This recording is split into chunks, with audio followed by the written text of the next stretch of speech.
welcome you guys back to another episode of Quarantine Chats. This is a very special episode of Quarantine Chats because we got Lukas Weese from the Quarantine Chronicles joining us. Lukas, how you doing?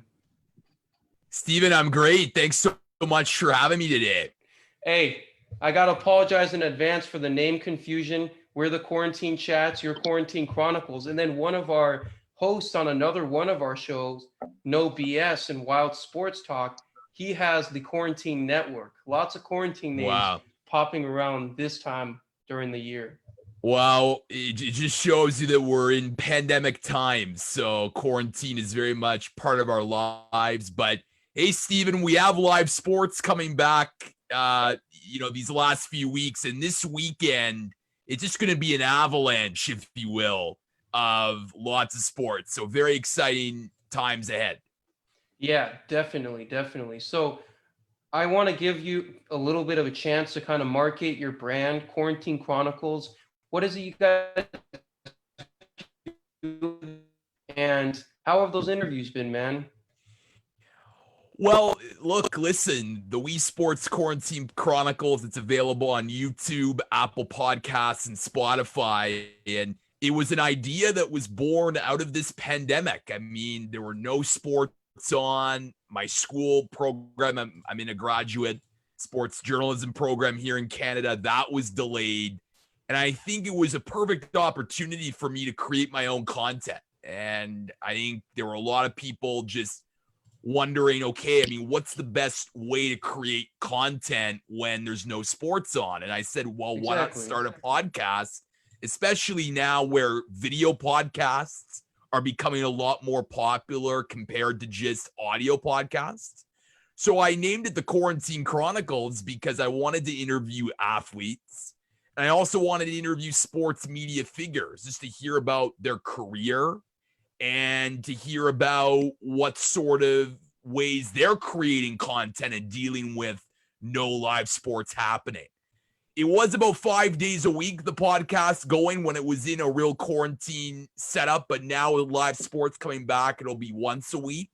But that means quality over quantity, right? So a lot more meaningful conversations with guests and trying to sort of link to a relevant topic or theme that is happening right now in the world of sports. So it's been fantastic. I've had a lot of really unique guests on and looking forward to producing more of that content down the road. Yeah, definitely. It is a very serious pandemic situation out there. And I want to give my best prayer and condolences to anyone who is dealing with the virus, fighting it on the front lines, and especially to some of our athletes who are putting their lives on the line to, continue doing what they love, to contributing to their team and the fans. Thank you guys so much. But with that being said, let's go over to Isaiah to take it back to just the start of your sports media journey. Yeah, so Lukas, you have a lot of experience in this sports media industry, whether it's podcasting or whether it's announcing. What made you decide to go and pursue a career in sports media? Well, I grew up in a sports family, Isaiah. My dad played a lot of recreational sports. My mom was very involved with tournament operations here at Tennis Canada, our national tennis governing body. My brother was a competitive athlete. So in addition to the normal childhood programming of Blue's Clues or the Teletubbies, the major sporting events would be on TV in our household. The Masters, the Super Bowl, the World Series, the Stanley Cup Final. And while I'd be remiss if I didn't say that I didn't really fall in love with the sport and some of the athletes who I looked up to, it was also the broadcasters. Bob Cole, Joe Buck, Bob Costas, Jim Nantz were the soundtracks of my childhood, and many are still commentating games today. So I think that was when the love really started. I remember when I was younger, we used to play a lot of sports video games, my brother and I. We would mute the actual broadcast on TV, and we would broadcast the game ourselves. Wow. So that was sort of the beginning. And then, of course, life happens and I was very interested in school and various different subjects, science, chemistry, economics, history, and I always sort of kept the sports journalism dream alive, but never really considered it to be a career until after university, when I just sort of realized, look, I mean, I was studying something different and didn't really feel like that was my calling in life, and really felt that this was my calling in life, and really focused a couple years ago on building my brand in sports journalism, whether it was broadcasting, writing, social media. So that was where it all began. And I've had the pleasure of doing a lot of really cool things thus far in sports, and the best is yet to come. Yeah, Yeah, that's great. definitely, Lucas. And it is a pleasure to have you on with Quarantine Chats, even with the name confusion a little bit. But I do want to ask you, when it comes to, the actual game of sports, everybody picks up one sport and that kind of gets them hooked into the sports industry and sports as a whole. For me, it was really the NBA. My dad, when he first immigrated to the US, he watched a lot of Michael Jordan and just the Seattle Supersonics getting their asses handed to the greatest of all time. And that's what kind of got him hooked into the NFL later on, and then tennis and volleyball and other sports. So for you, in terms of professional sports, what would you say was your first love, the first sport where you picked it up and you're like, man, this is cool, and I'm going to check out more of these sports? Gosh, it's tough because, like I just said, we grew up in a sports household where every sport I felt like was on. But I would say hockey, just because it has such a integral connection to our culture as Canadians. It's very entrenched in our identity. If you come up here to Canada, Stephen, you'll know that hockey billboards are everywhere. You see a lot of rinks because many parts of Canada it's freezing cold. Yes, So sir. hockey has adapted the phrase, it's more than just a game, it's our game. So I think many Canadians feel that deep connection to the sport. So that definitely resonated with me. And growing up in Toronto, of course, the Toronto Maple Leafs were this huge cultural team, but we've just been defined by perpetual disappointment. We haven't won a Stanley Cup since 1967.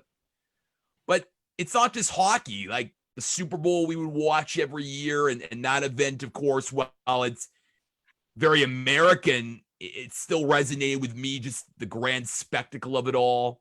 The golf majors, the tennis grand slams. I remember my first live sporting event I went to was the Rogers Cup, the Canadian Tennis Open, and just being mesmerized by the spectacle that was live sports. So I would say hockey for me, just because of its connection to our country, but every sport really. And that love is still applied today, from baseball, hockey, basketball, football, golf, and tennis, because they all tell really unique stories. And that's what I really love about being in this career.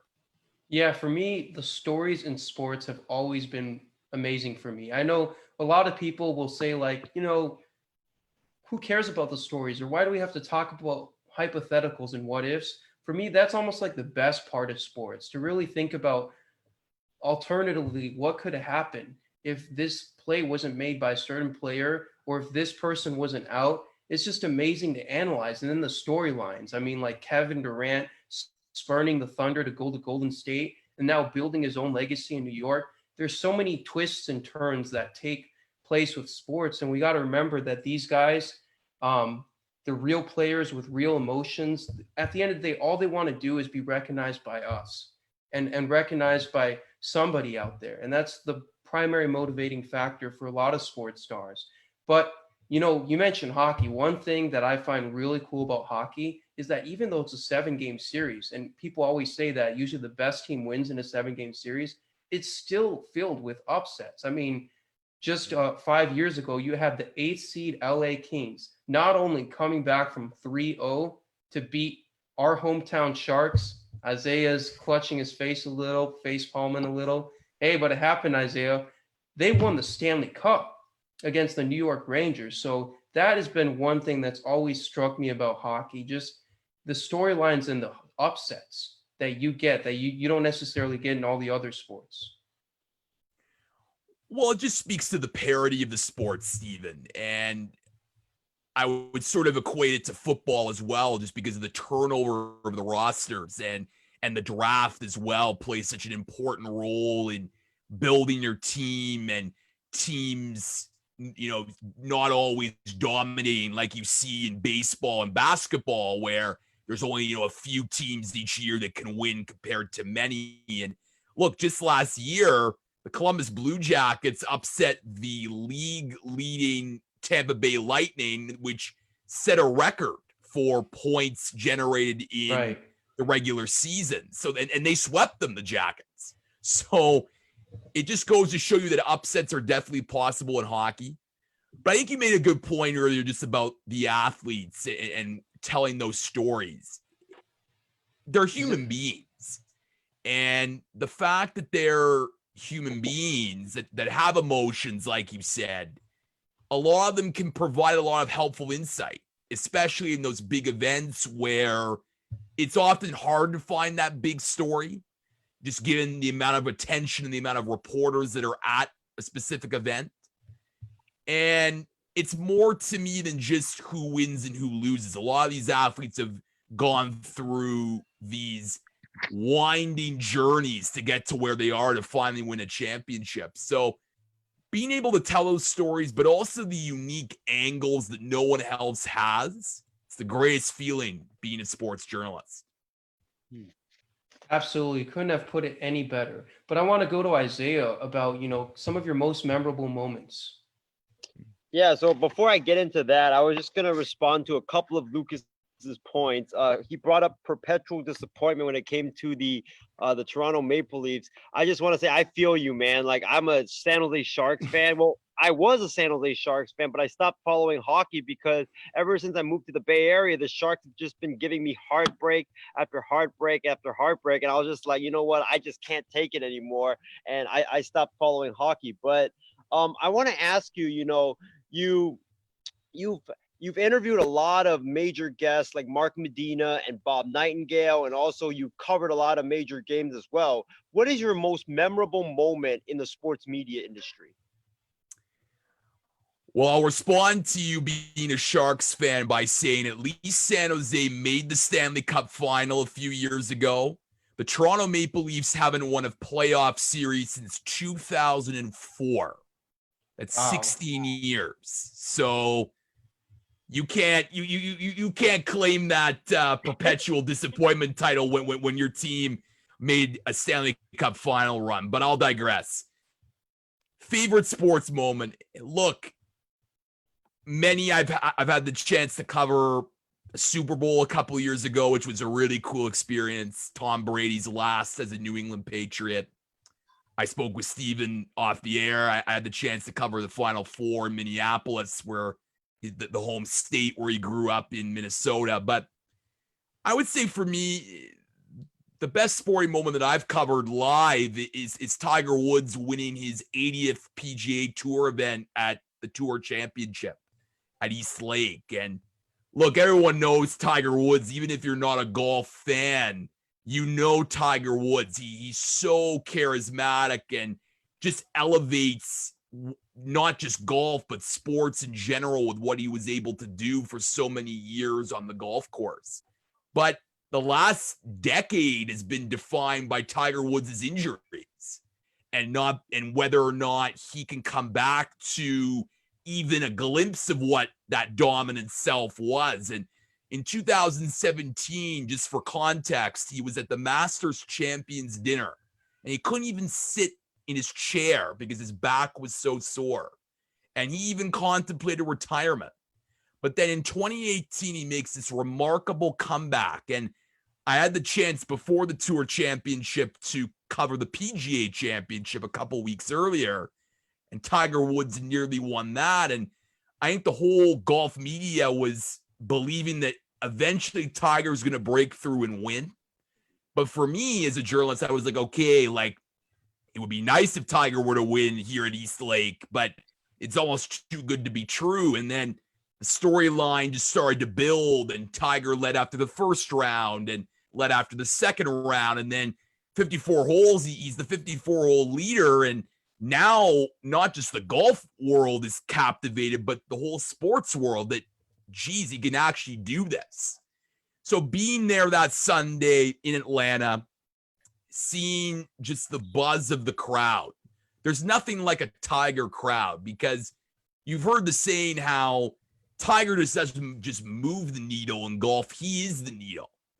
And you just saw on the 18th green where all the fans are surrounding him, and as he's walking up the fairway, and just that buzz and that roar when he finally won. It was just such a beautiful moment, because I'll be honest, like, the reason why I got into golf was because of Tiger, and to see him pull off this feat was pretty incredible. And then not even a year later, in April, he wins the Masters. So it was just a fairy tale ending to an incredible year for arguably the greatest golfer of all time.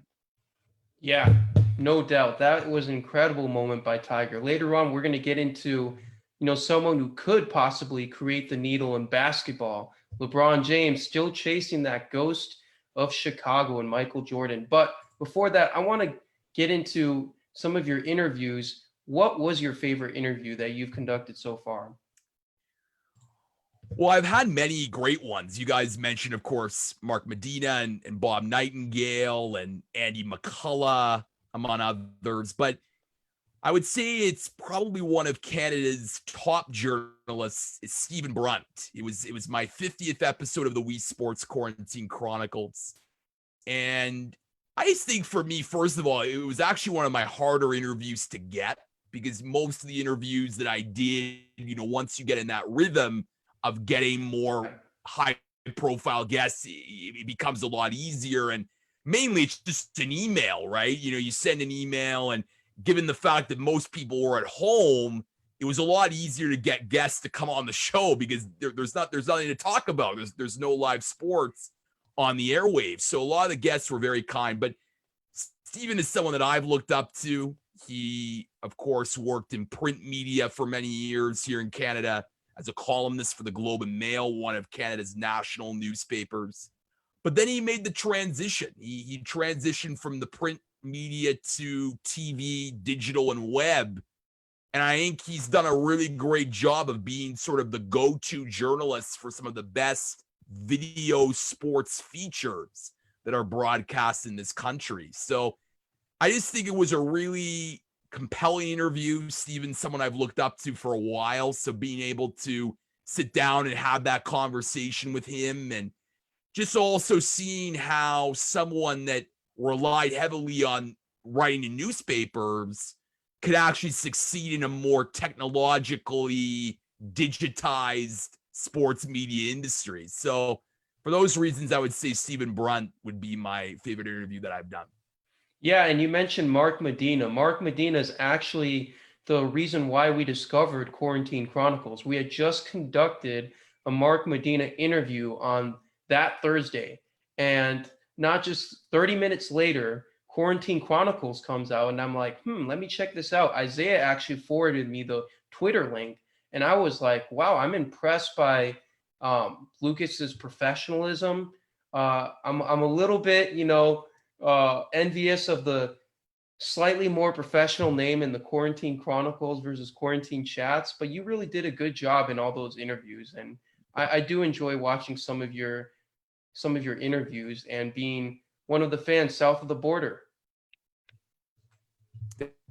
Thank you so much. Well, it's always great to have fans supporting me in the United States. I think actually most of my guests have been from the US. So very grateful for them and for them to come on and share their stories. And I just think it's great what you're doing as well and what I'm doing, because there's an audience for this. And that's where I think young podcasters, sometimes they get into it and they don't really understand that right away. And it sort of deters them from succeeding in building their podcast, is figuring out that audience. Right. And for me, I'm very much someone that's very interested in sports media, listening to people in the industry talk about their careers, talk about the trends that are happening. So I just said to myself, look, if I'm interested, there's definitely an audience here. So I just said, why not? Let's do it.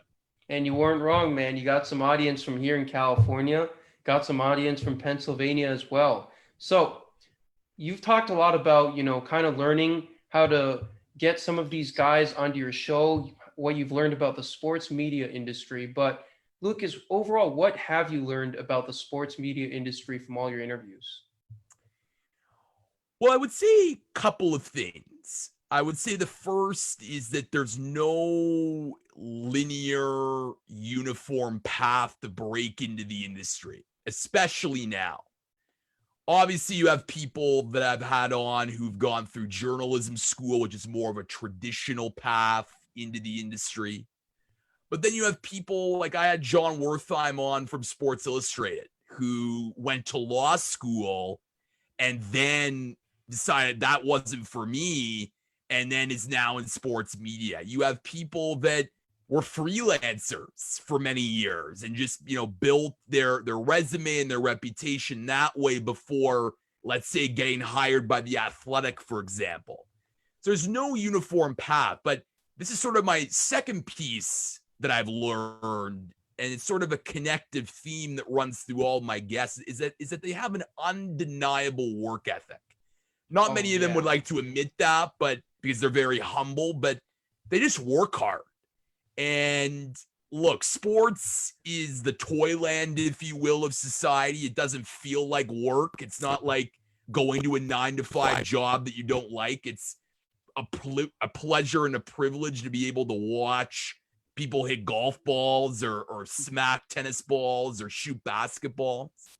But it is work, and you have to work to perfect your craft and tell the story in the best way possible. But all these people work hard, and they have this an undeniable drive to find opportunities for themselves to get better and mingle with the right people. I can't stress this enough, guys. Networking, many people may not like it, but it's everything. You got to be able to network and build and harness those connections, because you don't know when you may be looking for a job opportunity and a connection that can vouch for you to their employer or to another employer. So for those reasons, I think I've learned a lot. And I just think, again, we're all interested in telling stories as sports journalists, and no better to tell their own stories than sports journalists themselves. Absolutely. I think you hit the nail on the head. They're extremely hard workers, and there's definitely a lot of networking involved. I've seen kind of like the normalizations of posts that you might have seen on just Instagram and Facebook 5 years ago. Now they're popping up on LinkedIn, because building that network at all costs is just really, really important within the industry. I'd say, the two biggest things I learned about sports media through all these interviews and through all these podcasts is that the people who work in the sports media industry, they're just like us. They're just also some guy who started out with an interest in sports and just worked incredibly hard towards their goal. And the second thing is the sports media industry can be very tough. It can be somewhat of a competitive and cutthroat environment, but you got to be willing to put in that work. And sometimes you have to be okay with your pay being a little bit more unstable or lower, but it's about pushing through those hard times to become the big personality. It's big moments that create big personalities. That's what I think. That's a great saying, Stephen. And yes, I think that at the end of the day, there's no limit that you can put on working hard. And working hard, the sky's the limit. And I think for anyone that has succeeded in this industry, they're there because they have skills that can be hireable, can create an audience, can tell the really unique stories, and they're just good people. I think sometimes it's a little cliche about being nice and being professional, but that is so important in this industry. You can wean out the ones that aren't going to succeed just by the fact, you look at their social media and they're just not professional, or they say something that might raise alarm bells to an employer. You always want to be professional. You always want to be yourself, and just show anyone that you work for, you work with, that you're willing to go the extra mile to to find that really good story angle, to get that tough interview, because those skills will serve you well when you get a job in the sports media industry. Yeah, I agree. Yeah, It's great just really point. the persistence of just that theme of perseverance. Go ahead, Isaiah. No, I was just gonna say, we're talking about hard work and stuff like that.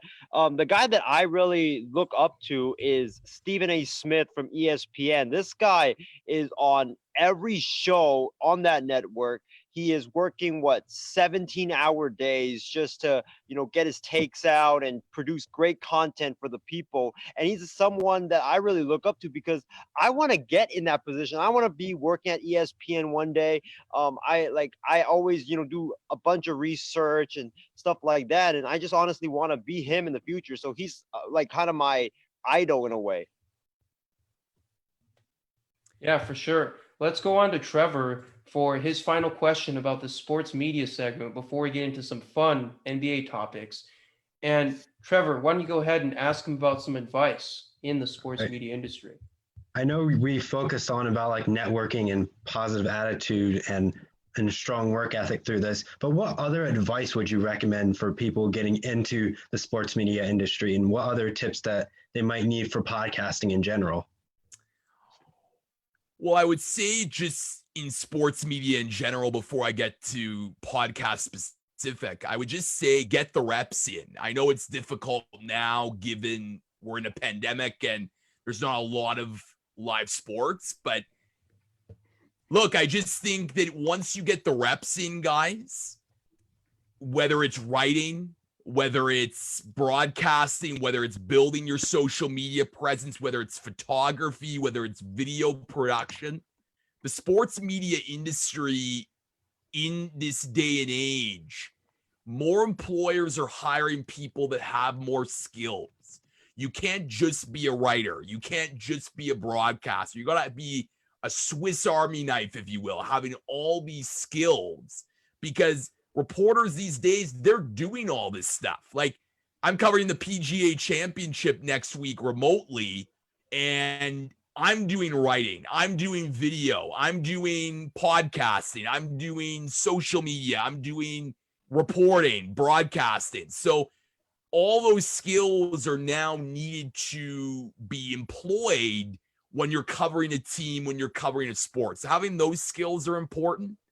I would say for podcasting, like, just do it. Like, whether it may not sound the best, like, just get the reps out there, build a portfolio for yourself.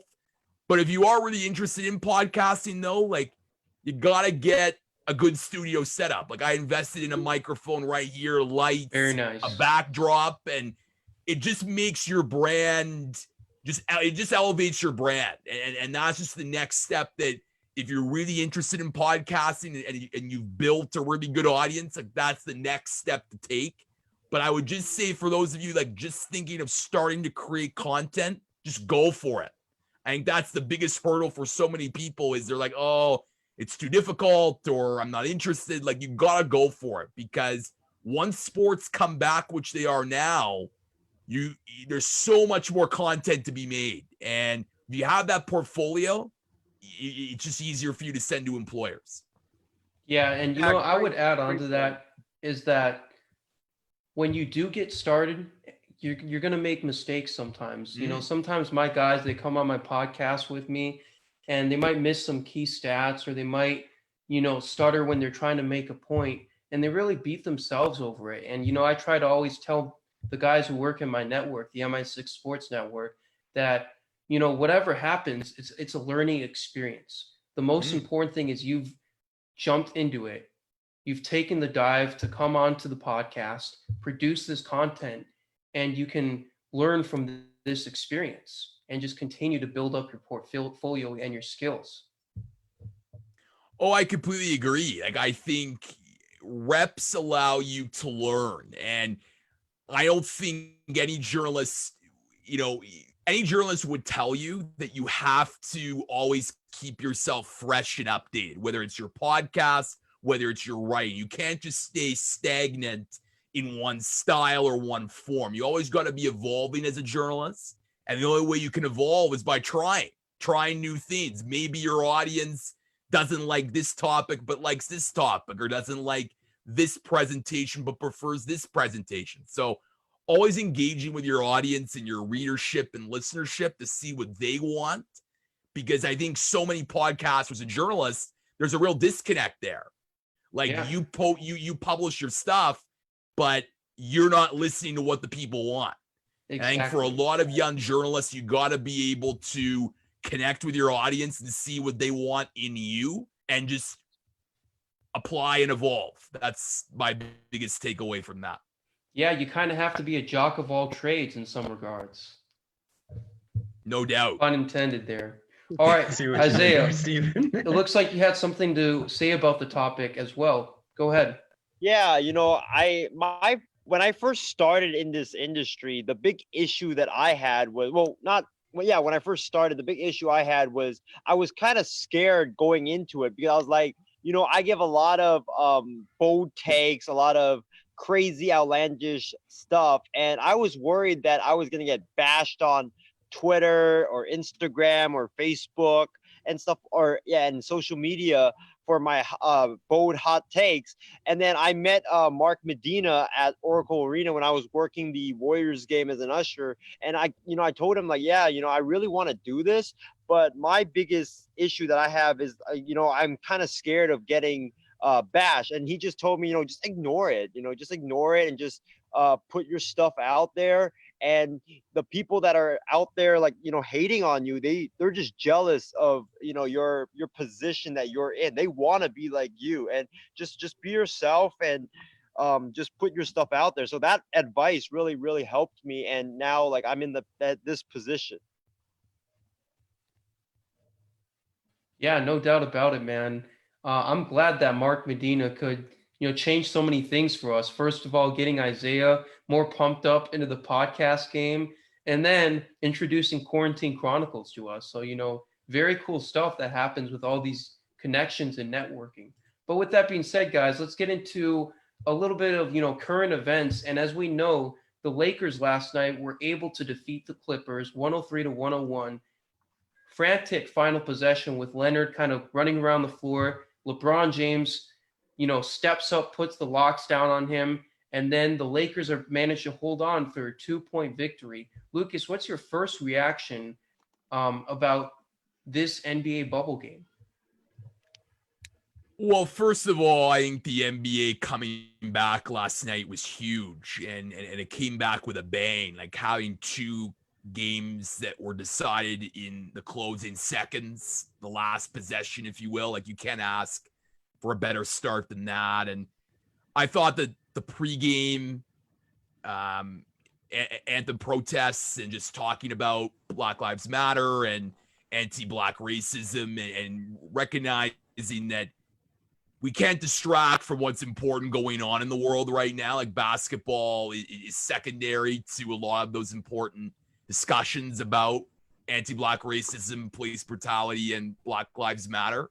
So I think that, to me, it really succeeded, and I just think it's just going to continue going forward. And certainly the Toronto Raptors, a team that I cover closely, are really being leaders in that regard. But in terms of the basketball, like, I thought the basketball was better quality than I thought it was going to be. Like, these guys haven't been playing in any regular season games, like games that actually matter, in 3 or 4 months. So it's crazy just how good they are, that they're able to just switch back into this zone where they can just play and really hustle and show some intensity out there.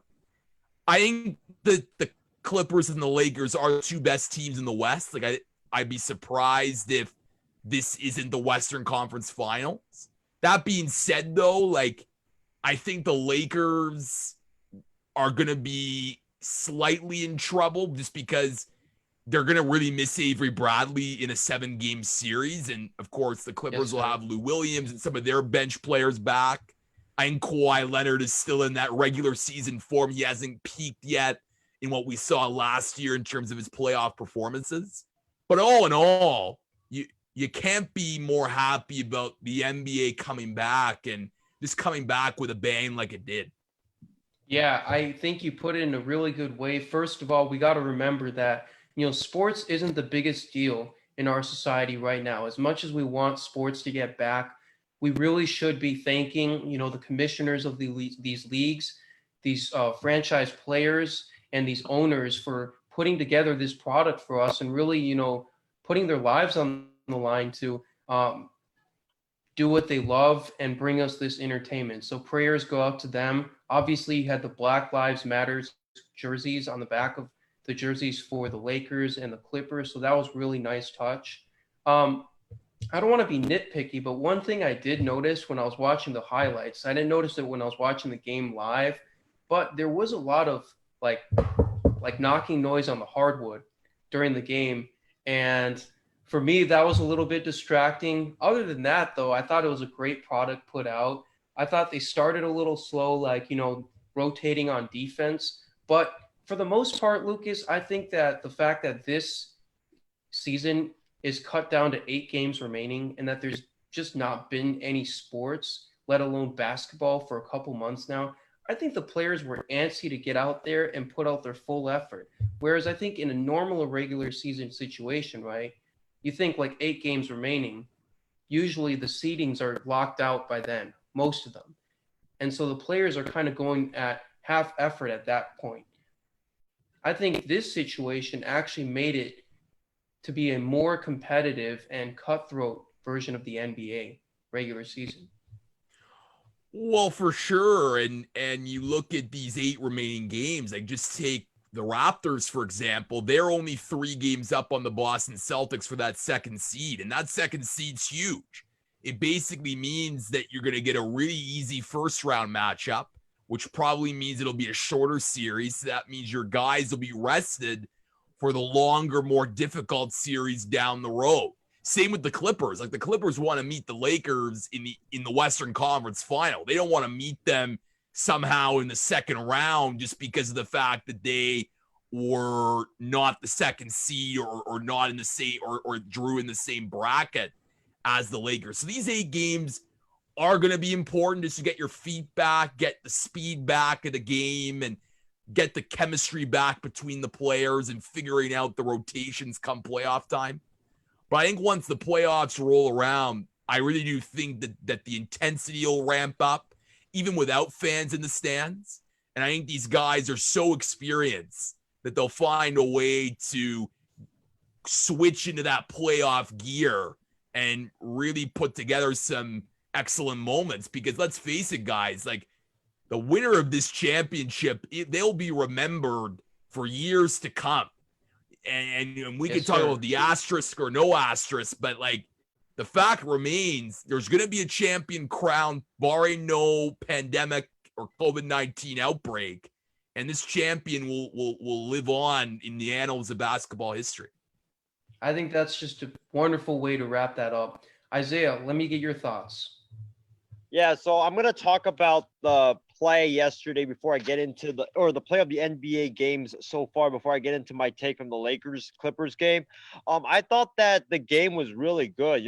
Coming into this game, me and some other people in this podcast have, we thought that, that the players weren't going to give full energy simply because, the Lakers and the Clippers, they're already in the playoffs. So there's really nothing to gain from playing this game.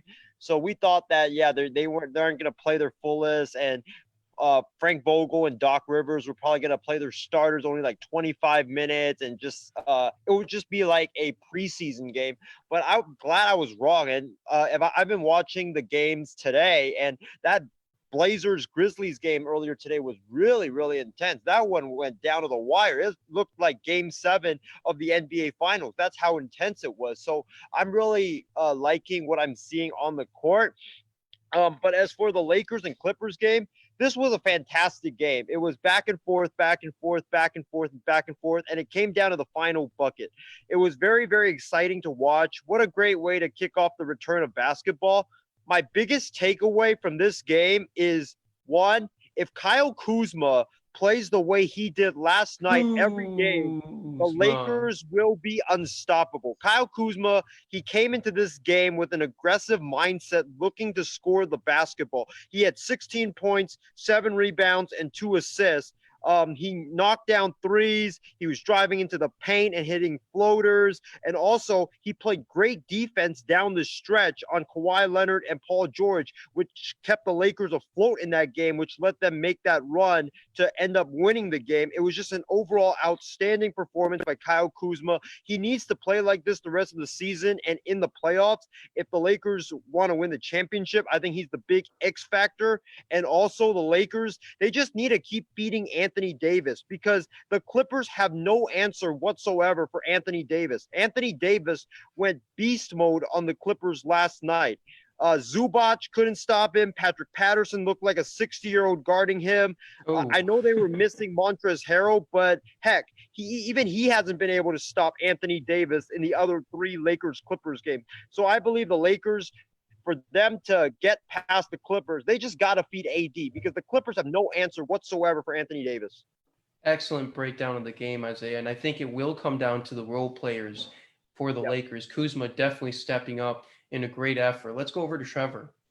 Yeah, piggybacking off of that, like this game is a great way to bring back like the magic of all the stuff that's going on in the NBA and just like all of the excitement that we've seen, like the players coming back in the swing of it all and coming down to the wire. LeBron James catching his own rebound and putting it back, or late at the beginning of the game in the third quarter where he jams it down. We get all excited from at home. He's like saying the guy's been in the league for 17 years and he can still jam it down. So it shows that being even like months off, the players are still able to put up points and keep the games interesting, even though they haven't been playing basketball for like almost 3 months now. So glad to see the NBA's back and can't wait for when we reach the playoffs where games get to game 7, how much harder they're actually going to go versus what we've seen in these first 8 games. Yeah. So speaking of the last 8 games, we are getting to the final stretch. A lot of teams have played their first game within the bubble. So now we got about 7 games left. And the MVP race is still red hot. Obviously, LeBron winning a big game last night. Giannis still playing those Celtics. That game is in progress. But Lucas, I want to give your thoughts. Who do you think should be the MVP this year? Well, one important caveat is I believe that the MVP is going to be determined by all the games prior to the bubble. So just for your listeners, these games remaining don't necessarily impact that, just in terms of the bubble and whatnot. So it'll be the games beforehand. But my MVP is Giannis Antetokounmpo, and I don't think it's close at all. Like, I think, sure, LeBron James has had a great year and he's doing amazing things, but Giannis is just having another incredible season. Like, his points per game is higher than last year. It's 29.6 points per game. His rebounds are higher, 13.7 compared to 12.5 last year. And he's starting to shoot from beyond the arc more, which is a real positive sign for Giannis, making him more of a threat. And look, guys, him in the transition, when he gets that step and no one can stop him, he just glides into the paint and goes for that slam dunk unlike anyone else. And the Bucks have been the best team this year. Like, they had the best net rating in the NBA before the pause, and he's been a big part of that. So for me, Giannis is the MVP, and I don't think it's close. Let's go over to Isaiah and Trevor. Trevor, you can go ahead, man. I have to agree on that. Giannis has been putting up great numbers from start to finish. LeBron James, James Harden, they're good contenders, but I think it's just Giannis has just took the game to another level. Don't get me wrong. Like, when you look at other debates who are the best in the world, it's something different because they have longer careers than Giannis, and Giannis doesn't have that huge dynamic playoff push because he's been upset by other great players. Like, for example, this last year against Kawhi Leonard, when he could have easily won that series, he wasn't able to. So it's like it kind of hurts him in other discussions. But this year, for sure, he can definitely win league MVP for sure.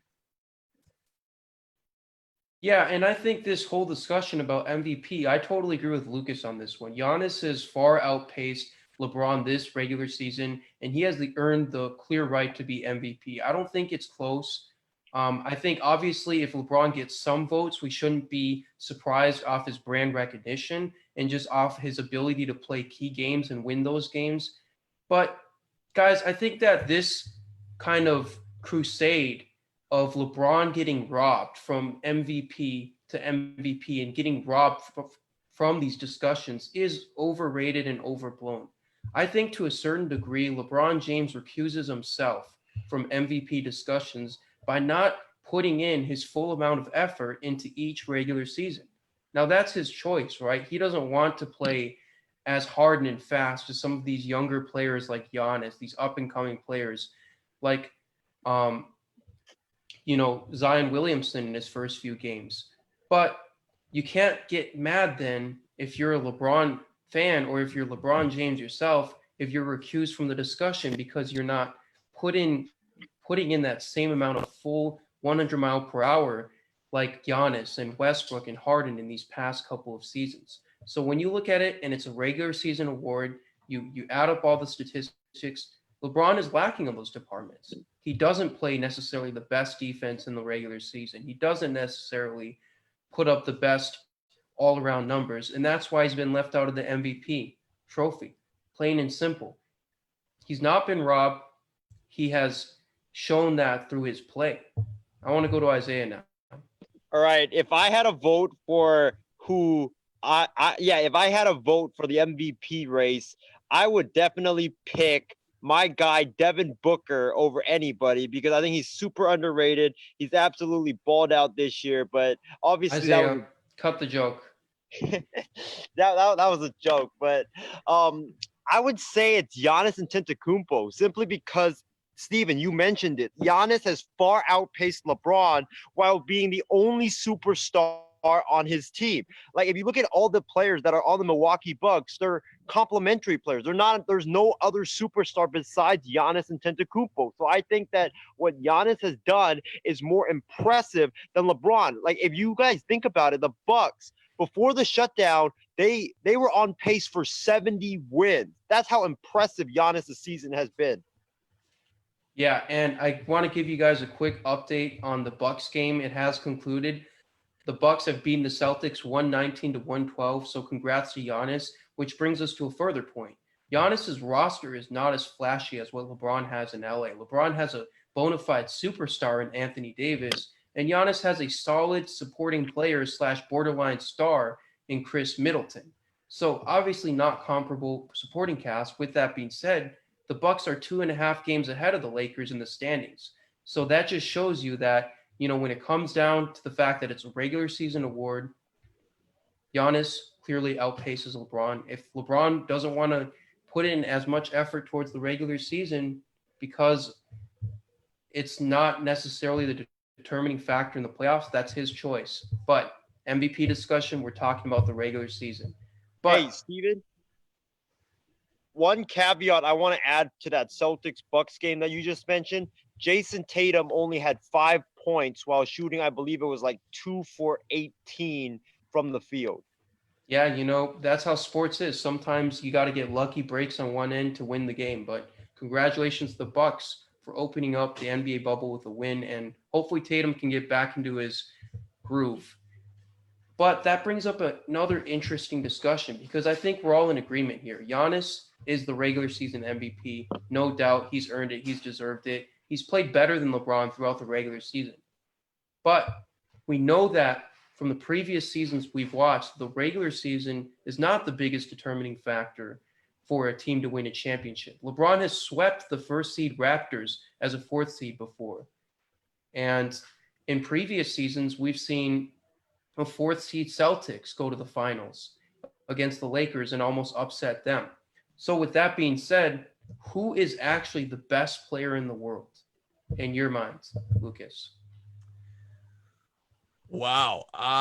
Look, if I were to say regular season, Giannis to me is the best in the regular season. I think we just made that clear with our MVP conversation. But to me, the best player in the world right now is Kawhi Leonard. And as much as, look, LeBron is continuing to do amazing things at his age, it's pretty incredible. But I just look at what Kawhi Leonard has done throughout his career.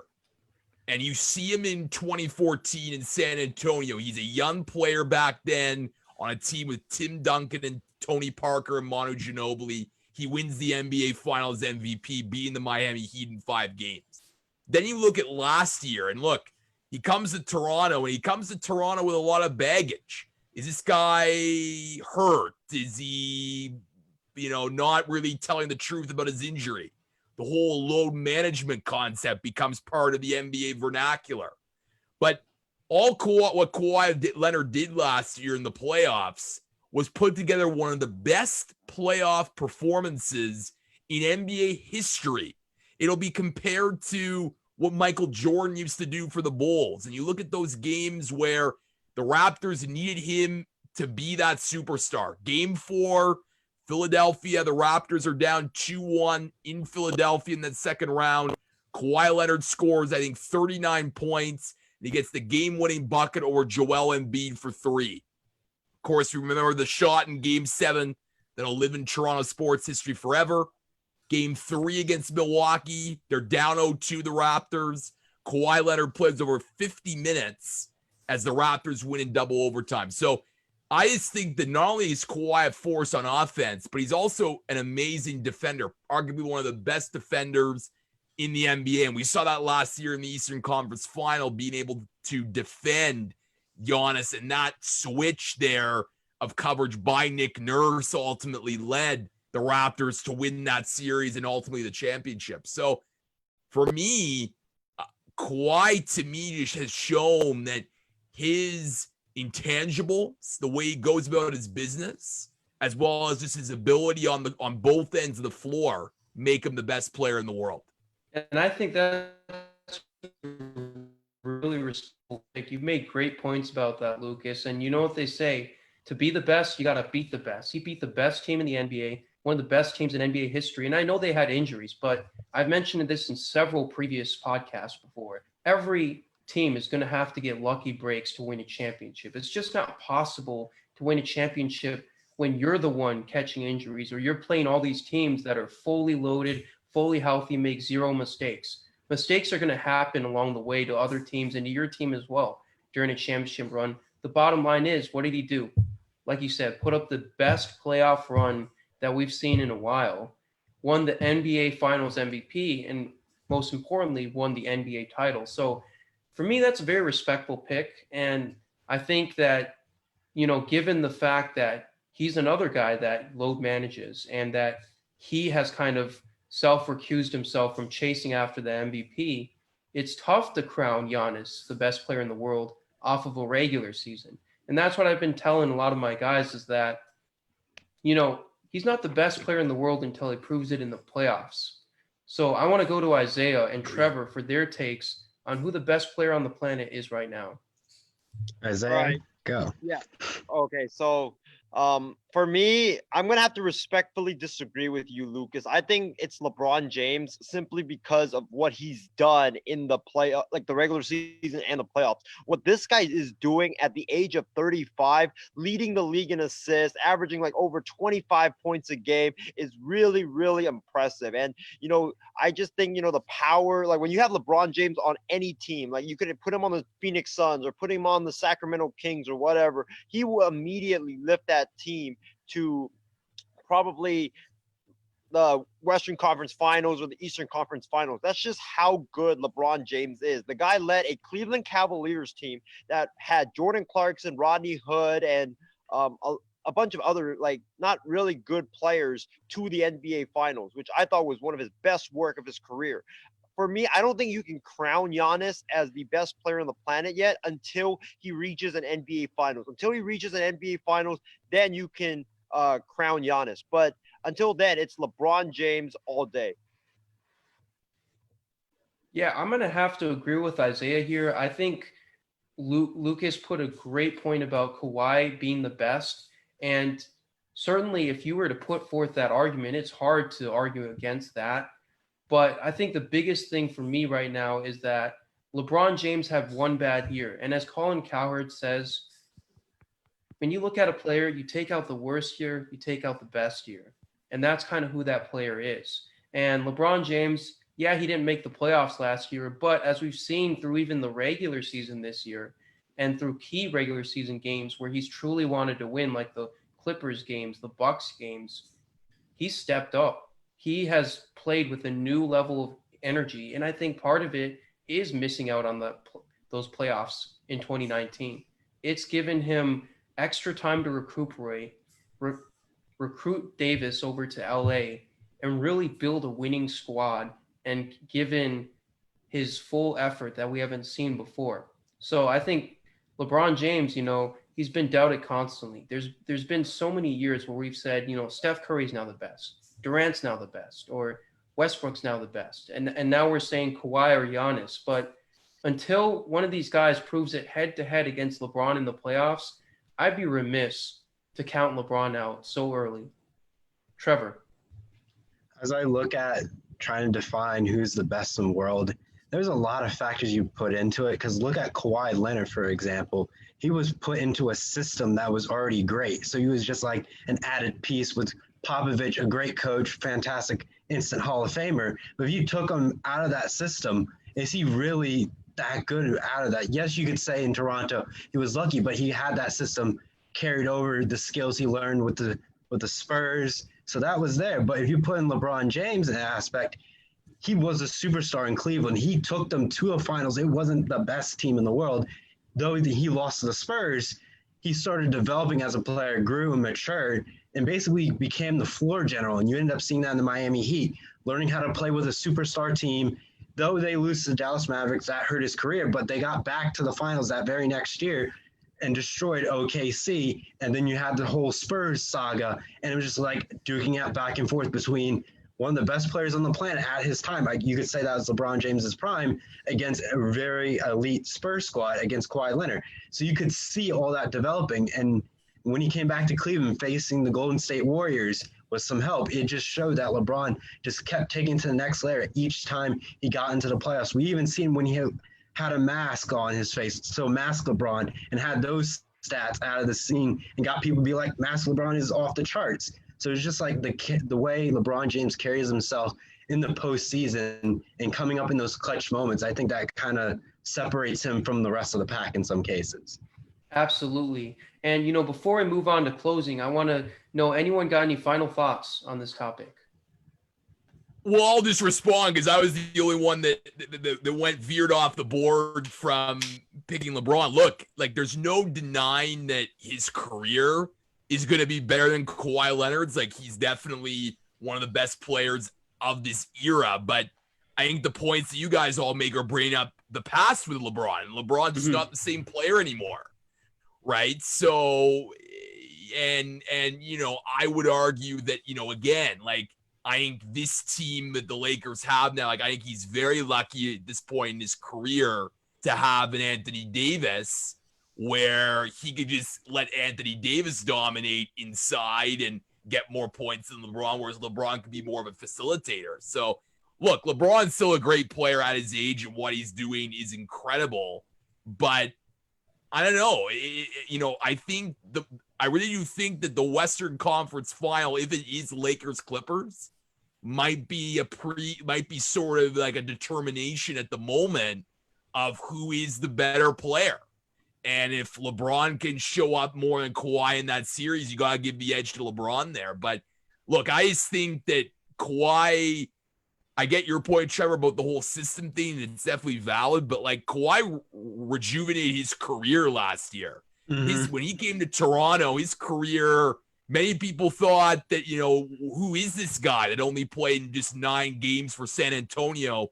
Is he going to get back to that level again? And I think with a supporting cast that certainly proved itself by the NBA Finals.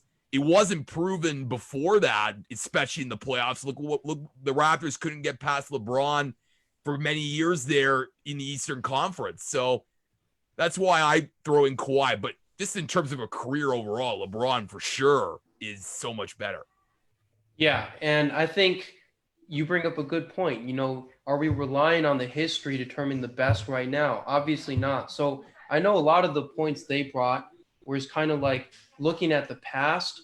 But as I look currently, I think the reason why LeBron James is the best player in the world, and he showed it last night, is because he can win the game in so many different ways. He doesn't have to be the leading scorer of a team. He doesn't have to be the leading passer. He doesn't have to be the best defender in a certain game. He could be strong in defense, strong in passing, or strong in scoring to win a key game. So the different ways that LeBron can effectively impact the game and lead his team to victory is why I give him the edge over Kawhi Leonard. It's kind of like when you look at Kobe Bryant, right? He's a great scorer, right?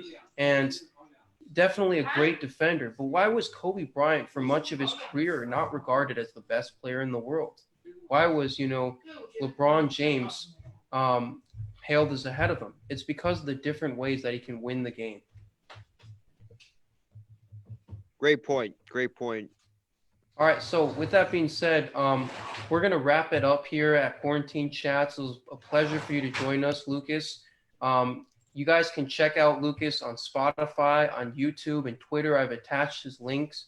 And I just want to leave it to you, Lucas. Any final thoughts? Well, it was a pleasure to be on your show, guys. Keep up the great work you are doing. Enjoy sports returning, and hoping I can come back on later down the road. Absolutely. And I just wanted to mention that we now have our website up on Wix via Martin Garcia. Want to shout him out. And you guys can check that out. It has all our podcasts, all our links down below. But with that being said, thank you very much for joining us, Lucas. And I want to wish a happy Friday to you up there in Canada. Thank you very much. All right, guys, we'll wrap it up with some outro music. Enjoy your Friday, everyone, and have a good night, everybody. Weekend. More fucking hits than a disciplined child. So when they see me, everybody barracks. Man, I'm like a young gun, fully barack. I cry teardrops, so with the massive attack, I only make hits like I work with a racket and back. Look at my jacket and hat, so down berserk, so down to earth. I'm bringing gravity back, adopted by the major. I want my family back. People work hard just to get all their salary tax. Look, I'm just a writer from the ghetto like Mallory Black. Man, where the hell's all the sanity at? Damn, I used to be the kid that no one cared about. That's why you have to keep screaming till they hear you out.